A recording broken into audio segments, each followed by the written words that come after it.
Tästä lähtee Vilja Winterfest 2026. Muutamia juttuja, kun tuut sisälle. Jokaiselta panimotiskiltä saa viljalaseja.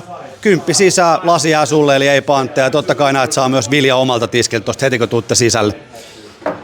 Ja kun tulette tänne julkisilla, jääkää Hatanpään valtatie 31 pysäkillä. Löytyy ihan tosta tien toiselta puolelta, joten siitä on helppo tulla tien yli.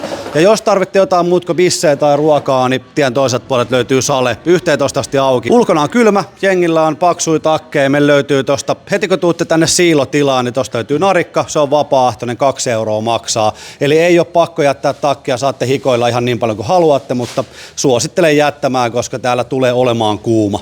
Oluet tarjoillaan 1, 2, 4 desiannoksina. Toki noita esimerkiksi 1 huikan pullokaatoja, niin niitä saa ostaa vaikka koko pullo, jos vaan lompakko riittää. Se ei haittaa meitä pätkääkään.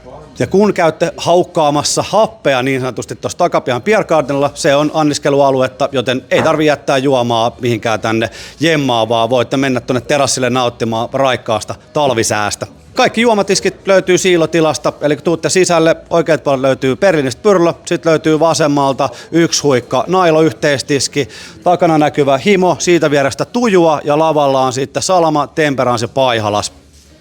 Helppoa, yksinkertaista, hauskaa.